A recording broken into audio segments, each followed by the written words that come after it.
वो कहते हैं ना, जली को आग कहते हैं, बुझी को राख कहते हैं। और जो भारत से बैठकर पाकिस्तान के नौ नौ अड्डों को बिल्कुल सटीक इंफॉर्मेशन के साथ तबाह कर दे, उसे भारत का जेम्स बॉन्ड अजीत डोभाल कहते हैं।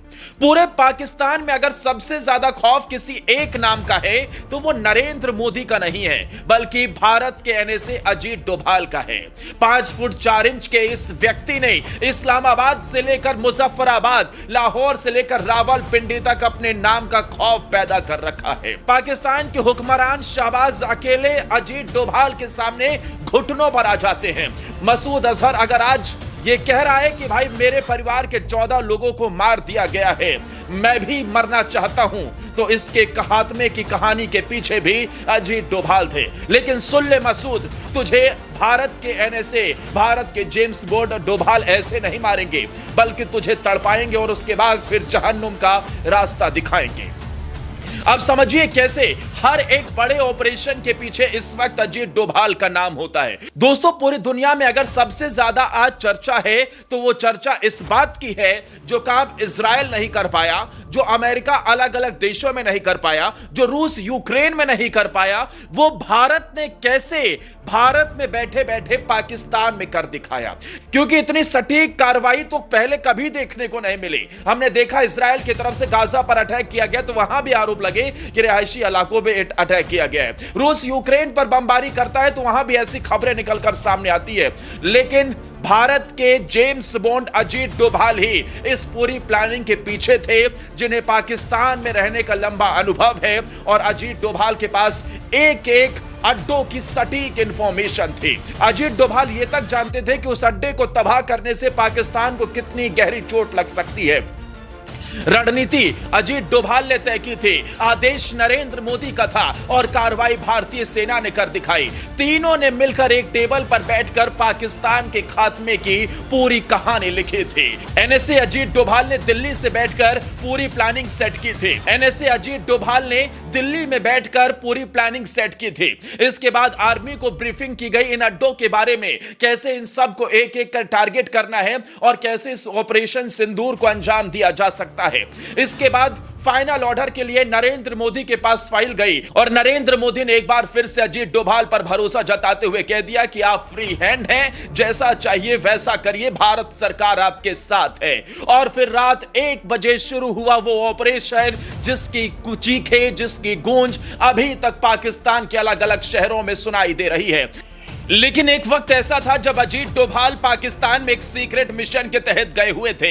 अजीत डोभाल मस्जिद से लाहौर में नमाज पढ़कर बाहर निकले थे, तभी एक मौलाना ने उन्हें पहचान लिया था।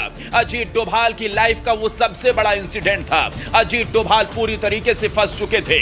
उन्हें अपने अगले पल की भी जानकारी नहीं थी कि अजीत डोभाल अब क्या पाकिस्तान से बचकर सुरक्षित हिंदुस्तान वापस आ पाएंगे, क्योंकि मौलाना उन्हें बंद कमरे में ले गया था और वहां पर उसने अजीत डोभाल से कहा, तुम हिंदू हो? अजीत डोभाल ने कहा, नहीं मैं हिंदू नहीं हूं, मैं मुसलमान हूं। लेकिन उसने दावे से कहा कि तुम हिंदू हो। और फिर उसके बाद जो उसने जानकारी बताई उसे आप खुद सुनिए। अजीत डोभाल ने एक इवेंट में 2015 के दौरान क्या कहा था। Sir, I heard that you were in Pakistan for 5 years. 7 years. 7 years, wow. Yeah. I lived. Sir, any such incident of Dharma Sankat, like you had to make some decision, either this or that. मैं आपको एक छोटी सी घटना सुनाता हूँ, ये इसलिए क्योंकि किसी ने अखबार में छापी थी कुछ साल पहले। ऐसा हुआ कि वहां पर एक लाहौर के अंदर में एक बड़ी भारी वो है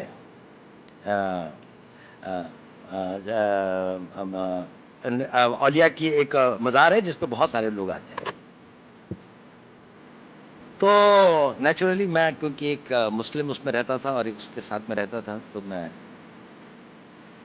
वहाँ से गुजर रहा था और मैं उस औलिया के उसमें आया और मस्जिद से वापस आया और एक सुना तो एक आदमी एक कोने पे बैठा हुआ था, बड़ी आकर्षक उसका व्यक्तित्व था, बड़ी सफेद लंबी दाढ़ी थी।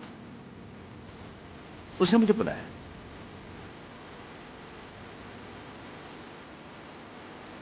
उसने कहा, तुम हिंदू हो?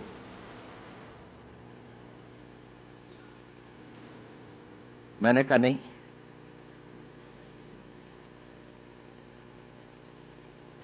कहता मेरे साथ आओ। मैं उसके साथ चला गया। वो मुझे 2-4 गलियां ले जाके एक छोटे से कमरे में ले गया। उसने दरवाजा बंद कर दिया। उसने कहा देखो तुम हिंदू हो। मैंने कहा आप क्यों कहते हैं? कहने उसने कहा देखिए आपके कान छीदे हुए हैं। अब पता नहीं बचपन में हमारे यहाँ एक प्रथा है, मैं जहाँ का रहने वाला हूँ, कि कानों को छेदने के एक कान वेदन का एक वो होता है, एक वो है। अब शायद कम हो गई है, लड़कों की नहीं अब लड़कियों की होती है, लेकिन मेरे टाइम पे लड़कों की भी होती थी। तो मैंने कहा हाँ ये तो है। तो मैं जब पैदा हुआ था तो मैंने कहा मैं बाद में कन्वर्ट हुआ। उसने कहा तुम बाद में भी कन्वर्ट। खैर उसने कहा कि इसकी प्लास्टिक सर्जरी करवा लो, इस तरह से घूमना ठीक नहीं। मैंने कहा खैर वो मैंने करवा ली है, नहीं करे। इसके बाद में भी ये है दिखाई देती, कम दिखाई देते हैं पर दिखाई देते हैं। लेकिन मैंने कहा ये बताइए इतनी सूक्ष्म दृष्टि और इतना नहीं, मैंने कहा, उसने कहा देखो पता है मैंने ये ऐसा क्यों कहा? मैंने कहा क्यों? उसने कहा क्योंकि मैं भी हिंदू हूं।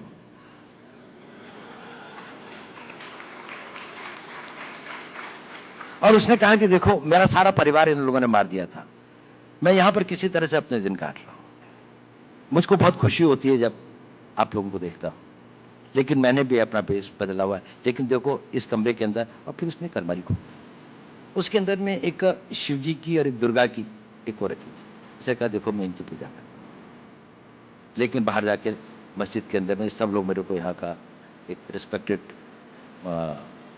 उलेमा समझ लीजिए, उलेमा तो नहीं लेकिन वो समझ लीजिए, मतलब रिलीजियस मैन की तरीके से वो करते हैं। ये एक छोटी सी घटना है, लेकिन बड़ी मेरे को वो लगी। कभी मेरी में इच्छा भी होती थी कि मैं उनकी कोई मदद कर सकता या हो सकता, लेकिन कभी ऐसा हुआ नहीं। लेकिन वो चलिए, लेकिन ये कहानी उस आदमी की है जो ना तो कभी कैमरे पर बोलता है, ना ही लाइमलाइट चाहता है, जिसके मिशन की फाइलें आज भी टॉप सीक्रेट है। ये कहानी भारत के सबसे खतरनाक स्पाई की है, अजीत डोभाल की, जिनकी हम बात कर रहे हैं। अजीत डोभाल की कहानी 1971 से भी शुरू होती है। अजीत डोभाल का रोल 1971 में भी नजर आता है, 1999 के कंधार हाईजैक पे भी नजर आता है। वो अजीत डोभाल ही थे जिन्होंने 2005 में दाऊद इब्राहिम के खात्मे की पूरी कहानी लिखती थी।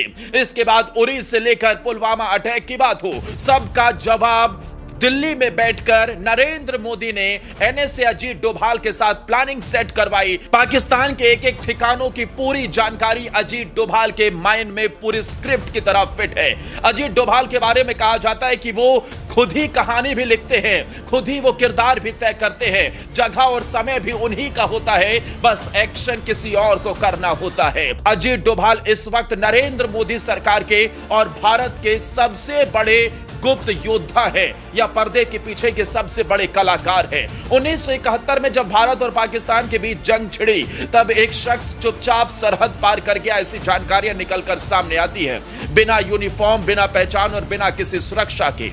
इस मिशन का नाम था अंदर की आंख, और ये आंख थी अजीत डोभाल। अजीत डोभाल इसके बाद पाकिस्तान में करीब 7 साल तक रहे।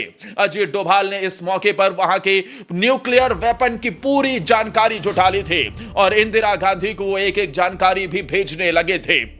वो वहां पर कभी भिखारी बनकर रहते, कभी वो मस्जिदों में जाकर नमाज पढ़ते।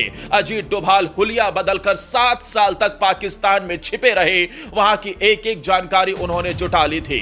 अजीत डोभाल की प्लानिंग की वजह से पाकिस्तान कभी भी न्यूक्लियर वेपन हासिल नहीं कर पाता, लेकिन भारत में सत्ता बदल चुकी थी। मोरारजी देसाई के हाथों में कमान आ गई थी और मोरारजी देसाई ने अजीत डोभाल की बात नहीं मानी, उन्हें मिशन खत्म करके भारत आने को कहा और इसी वजह से पूरा प्लान चौपट हो गया।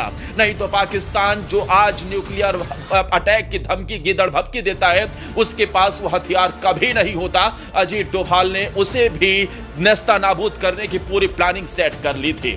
इसके बाद अजीत डोभाल पाकिस्तान में जब मुसलमान बनकर रहे तो कभी मौलवी बनते, कभी मजदूर। उन्होंने न सिर्फ पाकिस्तान के मिलिट्री मूवमेंट्स की जानकारी भारत को दी, बल्कि कराची और लाहौर के कई आतंकी नेटवर्क को भी अंदर से उनके तोड़ दिया गया। उनके पास ना तो हथियार था, ना ही कोई बैकअप था, लेकिन था तो सिर्फ दिमाग था और एक अटूट जज्बा, देश के लिए कुछ भी करेगा। इसके बाद जब बात आई ऑपरेशन ब्लैक थंडर की, 1988 का ये ऑपरेशन, इसमें भी अजीत डोभाल के कंधों पर ही जिम्मेदारी सौंप दी गई। खालिस्तानियों ने अमृतसर के गोल्डन टेंपल में कब्जा कर लिया था। तब अजीत डोभाल के पास जानकारी आई, उन्होंने कहा उन्हें बताइए कोई है जो उनके बीच से ही उनकी कमर तोड़ देगा। 1988 में जब खालिस्तानियों ने स्वर्ण मंदिर को फिर से कब्जे में लिया तो डोभाल जी खुद एक पाकिस्तानी एजेंट बनकर गए। खबर है कि उस वक्त वो एक रिक्शा चालक बनकर वहां पहले रेकी किया करते थे, सारी जानकारी जुटाया करते थे। 14 दिन तक उन्होंने उन खालिस्तानियों को यकीन दिलाया कि वो ISI के आदमी हैं, उनके बीच ही रहते, सारी चीजें वो उनके साथ ही करते और ऐसे में उनकी कमजोरी को पहचान कर उन्होंने भारत की फोर्स को अंदर भेजने का सही वक्त बताया। बिना एक भी गोली चलाए उन्होंने ऑपरेशन ब्लैक थंडर पूरा किया। इसके बाद बात आती है कंधार हाईजैक की।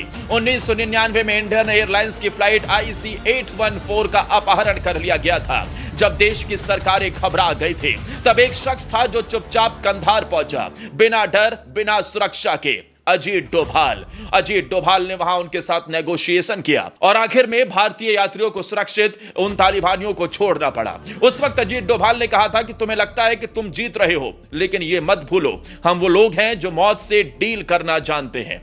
हालांकि उस वक्त जो कहीं ना कहीं आतंकियों को छोड़ने का काम हुआ था, उसके बाद से कहीं ना कहीं वो चोट गहरी कई मौकों पर हमें देखने को मिली। लेकिन अजीत डोभाल ने 2005 में अंडरवर्ल्ड डॉन दाऊद इब्राहिम को समाप्त करने के लिए भी एक गुप्त ऑपरेशन बनाया था और इसका नाम ऑपरेशन दाऊद रखा गया था। यह योजना दाऊद की बेटी माहरूख और पाकिस्तानी क्रिकेटर जावेद मियांदाद के बेटे जुनैद की शादी के रिसेप्शन को लेकर बनाई गई थी, क्योंकि यह दाऊद के सार्वजनिक रूप से उपस्थित होने का एक बेहद ही दुर्लभ मौका था। दाऊद इब्राहिम बहुत कम मौकों पर बाहर निकला करता था और दुबई में वो रिसेप्शन थी। जानकारी पूरी थी कि दाऊद वहां जरूर आएगा। छोटा राजन का सहयोग लिया गया। डोभाल ने छोटा राजन से संपर्क किया, जो उस समय दाऊद का कट्टर दुश्मन बन चुका था। राजन ने अपने 2 विश्वसनीय शार्प शूटर विक्की मल्होत्रा और फरीद तनाशा को इस मिशन के लिए भारत बुला लिया। इन शार्प शूटर्स को भारत में एक अलग जगह पर, एक सीक्रेट जगह पर ट्रेनिंग भी दी गई और उन्हें फर्जी दस्तावेज तैयार करके दुबई में दाऊद के रिसेप्शन में शामिल होने के लिए भेजने की तैयारी हो चुकी थी। लेकिन तब तक मुंबई पुलिस तक जानकारी लग चुकी थी। मुंबई पुलिस विक्की और फरीद की सारी बातों को ट्रैप कर रही थी और इसी के जरिए से जब एक बात निकलकर सामने आई कि 2 लोगों के अलावा कोई तीसरा भी इसमें शामिल है, तो मुंबई पुलिस के भी होश उड़ गए जब बाद में नाम अजीत डोभाल का निकलकर सामने आया। मुंबई पुलिस ने विक्की और फरीद को गिरफ्तार करने की योजना बनाई थी। उस वक्त मुंबई पुलिस के पास इनपुट था कि ये दोनों किसी बड़ी घटना को अंजाम देने के लिए भारत आए हैं, लेकिन असल मायने में क्योंकि ये IB का और अजीत डोभाल का सीक्रेट मिशन था, इसलिए इसके बारे में किसी को जानकारी नहीं थी। जब डोभाल दिल्ली के एक 5 सितारा होटल में इन शार्प शूटर्स को ब्रीफिंग दे रहे थे, तभी मुंबई पुलिस की टीम वहां पहुंच गई। किसी तरीके से बैकडोर से निकलने की कोशिश हुई, लेकिन आखिर में इन शार्प शूटर्स को मुंबई पुलिस ने गिरफ्तार कर लिया। अजीत डोभाल से मुंबई पुलिस के जवानों की खूब बहसबाजी हुई। इसके बाद अजीत डोभाल ने बताया कि मैं पूर्व IB चीफ हूं, मैं एक मिशन के तहत काम कर रहा हूं और हमारा यह सीक्रेट मिशन है। मुंबई पुलिस को विश्वास नहीं हुआ और तुरंत मुंबई में पूर्व IPS अधिकारी मीरा को फोन लगाया गया। मीरा बोरवांकर से जैसे ही बात हुई, उन्होंने सबसे पहले अजीत डोभाल पर, क्योंकि डाउट था, तो सबसे पहले उन्होंने पूछा कि आप मुंबई पुलिस के अपने बैचमेट का नाम बताइए, तो उन्होंने सभी बैचमेट का नाम बता दिया। इसके बाद जब आगे की जानकारी जुटाई गई तो उसमें भी मीरा को डाउट हुआ। मीरा ने बाद में IB से इस पूरे मामले में क्लेरिफिकेशन मांगा कि क्या सच में कोई ऑपरेशन चल रहा है। मिशन इतना सीक्रेट था कि मुंबई के IB को भी इस बारे में कोई जानकारी नहीं थी और उन्होंने इस बारे में मना कर दिया। मना करते ही शक की सुई एक बार फिर से घूम गई और फिर दोनों अपराधियों को तो गिरफ्तार कर लिया गया। आखिर में अजीत डोभाल किसी तरीके से वहां से बचे थे, लेकिन अजीत डोभाल कभी भी चुप बैठने वालों में से नहीं थे। भारत में जैसे ही सत्ता परिवर्तन हुआ, अजीत डोभाल के कंधों पर एक बड़ी जिम्मेदारी सौंप दी गई। उन्हें देश का NSA यानी कि राष्ट्रीय सुरक्षा सलाहकार नरेंद्र मोदी की सरकार ने नियुक्त कर दिया था। इसके बाद अजीत डोभाल तब से कई सीक्रेट मिशन पर काम कर रहे थे। जब जब भारत पर किसी तरीके की आंच आई, उन्होंने फ्रंट फुट से बैटिंग करते हुए दुश्मनों का सबक सिखाने का काम किया। उरी में हमला हुआ था, 19 जवान शहीद हो गए थे, देश का खून खौल रहा था। तब अजीत डोभाल ने वही किया जिसके लिए वो जाने जाते हैं, एक ऐसा जवाब जो दुश्मन को चीर के रख दे। ऐसा ही कुछ देखने को भी मिला था। 6 दिन में सर्जिकल स्ट्राइक की योजना बनी थी, एलओसी पार किया गया, आतंकियों के लॉन्च पैड तबाह कर दिए गए और दुश्मन समझ गया नया भारत अब चुप नहीं बैठेगा। फिर बात 2019 बालाकोट की आती है। पुलवामा में 40 जवान शहीद हो गए, पूरा देश गम और गुस्से में डूबा था और फिर से वही हुआ। डोभाल ने बिना कैमरे बिना भाषण अपना काम शुरू कर दिया। नरेंद्र मोदी की तरफ से डायरेक्ट ऑर्डर था और डोभाल ने एयर चीफ से कहा था, target is Balakot, no collateral, no mistake.